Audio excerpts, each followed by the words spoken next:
Assalamualaikum warahmatullahi wabarakatuh. Perkenalkan, nama saya Rizka Indraweni, NIM P173122051003 dari kelas Profesi Kebidanan Poltekkes Kemenkes Malang.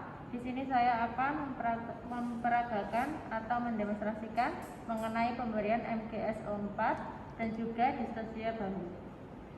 Pemberian MGSO4 diberikan ketika ada tanda-tanda preeklamsi seperti tekanan darah 160/110 mmHg, protein urin positif 3, maka diberikan MGSO4. Lalu dekatkan alat.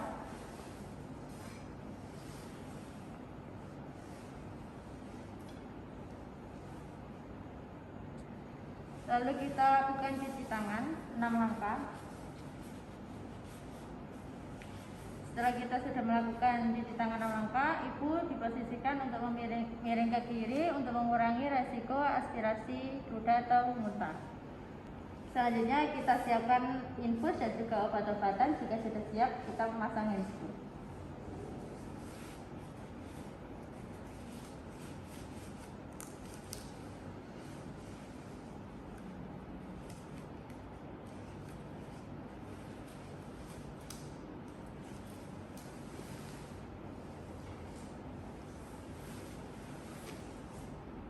RL, infus sudah terpasang, kita lepas handscoon. Rendam di larutan klorin 0,5, kita lepas secara terbalik. Setelah kita melepas handscoon, kita siapkan untuk pemasangan daur kateter. Yang pertama, kita dekatkan bengkok. Dekatkan alat. Setelah itu kita buka daur kateter, ditaruh di sini karena ini prinsipnya steril.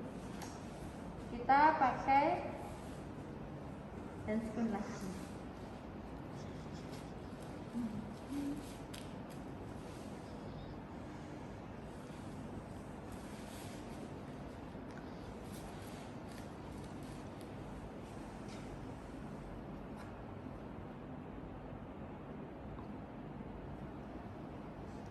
Sebelum kita memakaikan daur kateter, kita melakukan vulva hygiene terlebih dahulu.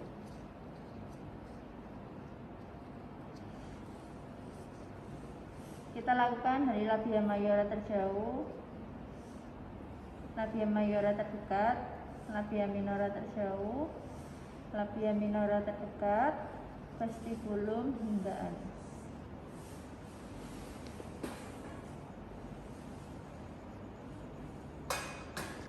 Setelah itu kita memakaikan daur kateter. Mbak, minta tolong dikasih gel ya Mbak. Minta asisten untuk memberikan gel. Setelah itu kita pasangkan. Ibu tarik nafas panjang ya Bu ya.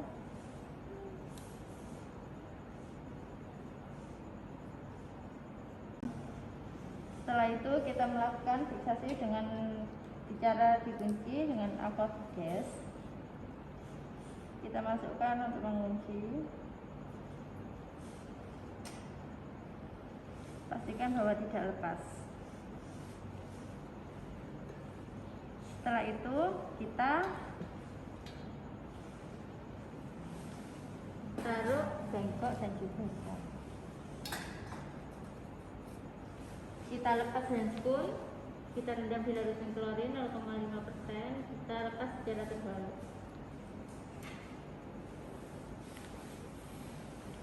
Lalu selanjutnya cek apakah ibu memenuhi syarat pemberian MGSO4.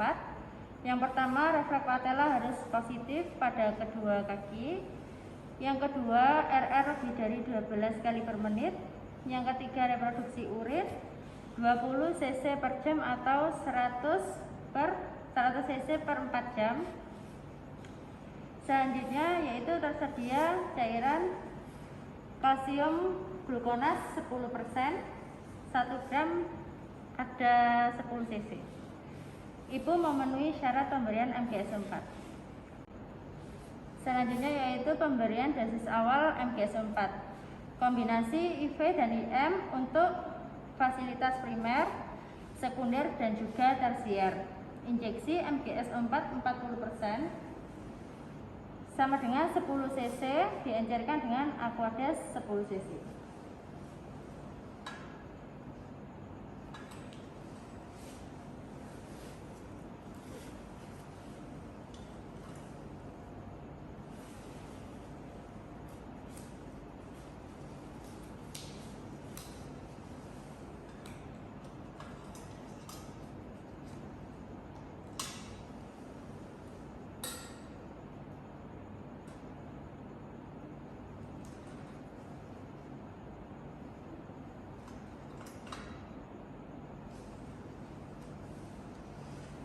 Setelah kita sudah mengambil, kita lakukan secara IV, secara perlahan-lahan.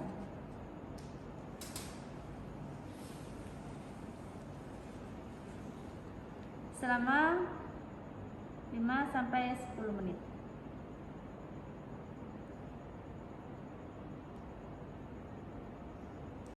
Penyuntikan MGSO4 selama 5-10 menit.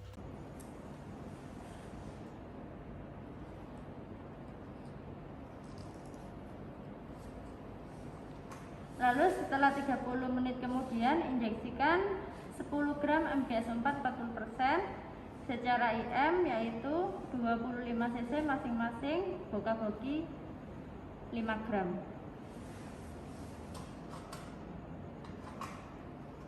Selanjutnya kita ambil 25 cc MGS4.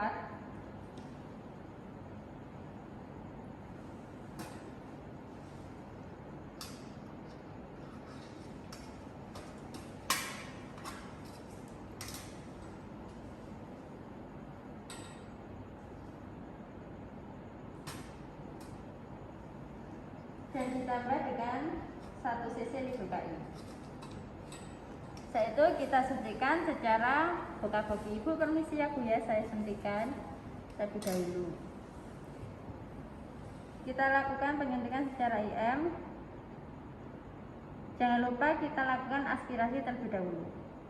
Kita suntikan selama 5-10 menit.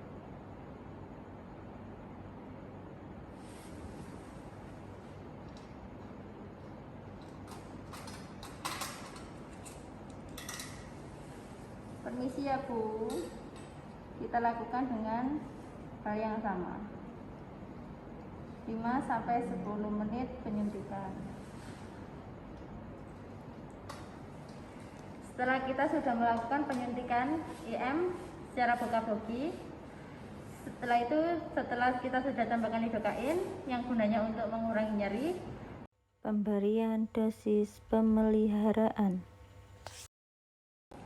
Selanjutnya yaitu dosis pemeliharaan MGS4, yaitu menyuntikkan MGS4 5 gram 40% secara boka-boki setiap 6 jam sekali. Kita ambil MGS4.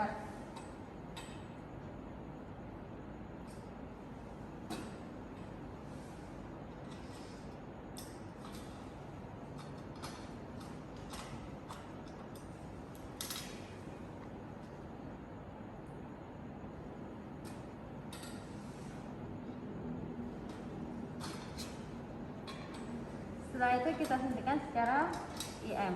Bu permisi ya Bu ya. Kita suntikan secara IM, jangan lupa aspirasi terlebih dahulu. Kita suntikan 5-10 menit.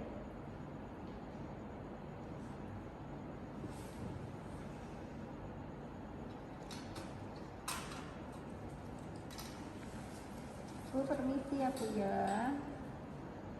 Kita lakukan aspirasi.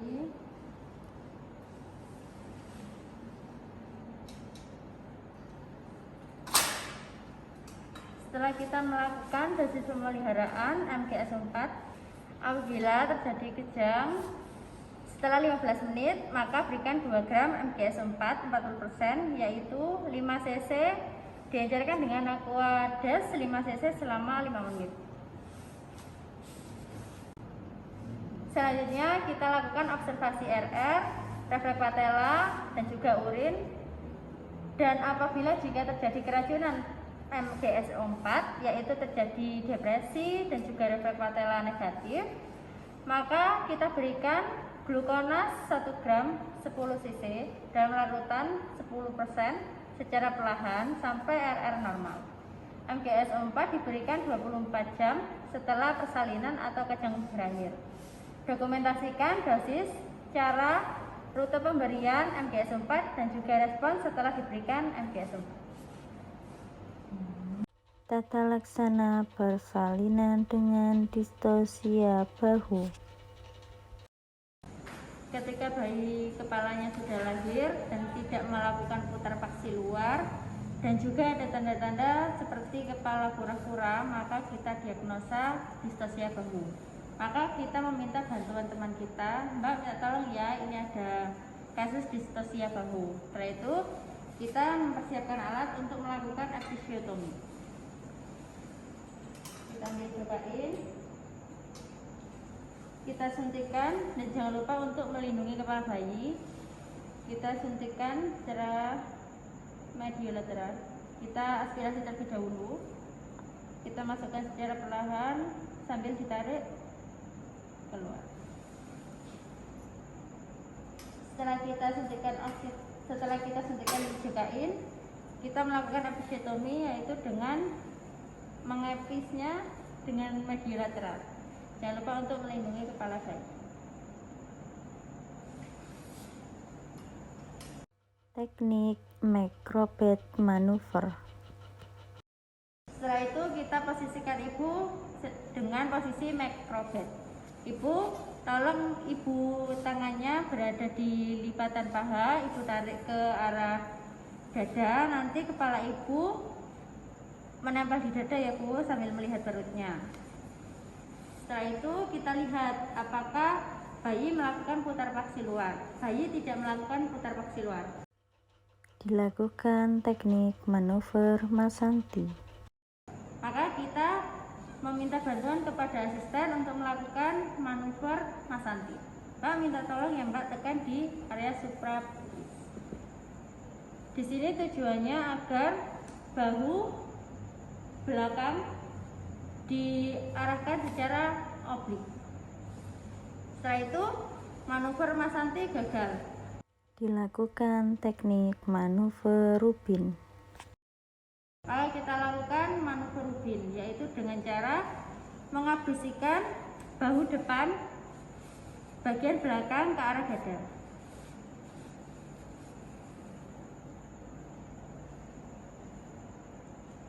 Apabila sudah berhasil, maka kita tunggu putar paksi luar dan kita lakukan biparietal, kita lahirkan bayi. Dan apabila manuver Rubin gagal, dilakukan teknik corkscrew manuver.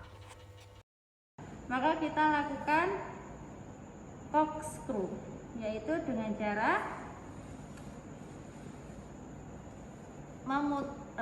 cara memutar tangan kita, dua jari ada di bagian bahu depan, bagian belakang, dan tangan kita yang satunya berada di bagian dada dan satu jempol di bagian bahu belakang.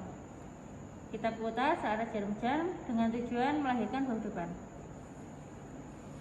Bahu depan lahir, kita putar lagi untuk melahirkan bahu belakang berlawanan arah. Setelah itu kita melakukan sanggah susur dan kita melakukan penilaian sainitas.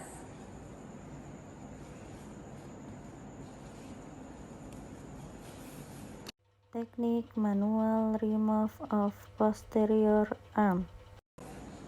Apabila dengan cara ini gagal, maka kita lakukan dengan teknik manual remove of posterior arm, yaitu dengan cara melahirkan bahu belakang. Kita cari skapula, bahu, clavicula, humerus, fossa cuviti, lalu kita arahkan seakan-akan mengusap dada. Kita keluarkan dan apabila sudah keluar, maka kita lakukan biparietal untuk melahirkan bahu depan. Setelah lahir, maka kita lakukan penilaian lintas dan kita lanjutkan latihan selanjutnya. Dilakukan roll over. Dan apabila cara ini gagal, maka kita bisa melakukan roll over, yaitu dengan cara ibu disuruh untuk menungging atau merangkak. Ibu menungging ya Bu ya. Mbak minta tolong dibantu ya.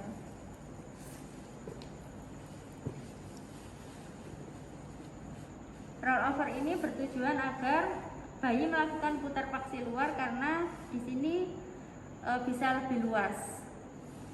Kita melakukan biparietal dengan cara ke atas dulu, lalu ke bawah, dan bayi lahir kita lakukan sangga susur dan melakukan penilaian selintas. Kita lanjutkan langkah APN selanjutnya.